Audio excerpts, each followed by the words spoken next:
ఈ కౌశిక్ రెడ్డి ఒక ఆంబోతు లెక్క వ్యవహరించి ఎప్పుడు కూడా ఏదో ఒక స్టంట్ చేసి మీడియా లెటర్ రావాలనే ఆలోచనతోటి ఏ రకంగా వ్యవహరించాలి, ప్రభుత్వ కార్యక్రమాల్లో ఏ రకంగా మాట్లాడాలి కూడా ఒక అవగాహన లేకుండా నువ్వు ఏదైతే ఈరోజు జగిత్యాల శాసనసభ్యుల గురించి ఏ పార్టీ అని మాట్లాడుతున్నారో, నువ్వు పుట్టిందేడా, నువ్వు ఏ పార్టీకి వెళ్ళిపోయినావు, ఏ పార్టీలో చేరినావు అంత మర్చిపోయిన వారా చరిత్ర. ఇవాళేదో మాట్లాడి ఏది పడితే నోటికి వచ్చినట్టు ఆంబోతు లేక మాట్లాడుతున్నావు. కనీస అవగాహన లేకుండా, ఆలోచన లేకుండా దళితులని కాంగ్రెస్ పార్టీ మోసం చేసింది అంటున్నావు. అసలు దళితులని మోసం చేసింది బీఆర్ఎస్ పార్టీ.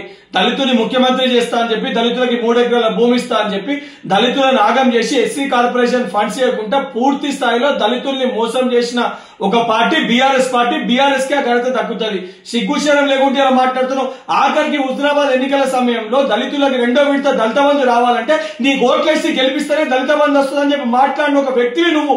సిగ్గుశరం లేకుంటే ఇలా మాట్లాడుతున్నావు. ఇప్పటికైనా నోరు అదుపులో పెట్టుకో కౌశిక్ రెడ్డి. ఒక ఎమ్మెల్యే లెక్క ప్రవర్తించు. ఒక వీధి రౌడీ లెక్క, గూండా లెక్క, అచ్చొచ్చిన ఆంబోతు లెక్క ప్రవర్తిస్తే రేపు పొద్దున నిన్ను కూడా ఇదే పరిస్థితి, రోడ్ల పైన గుడ్డలు ఒడిసి కొట్టే పరిస్థితి వస్తుంది.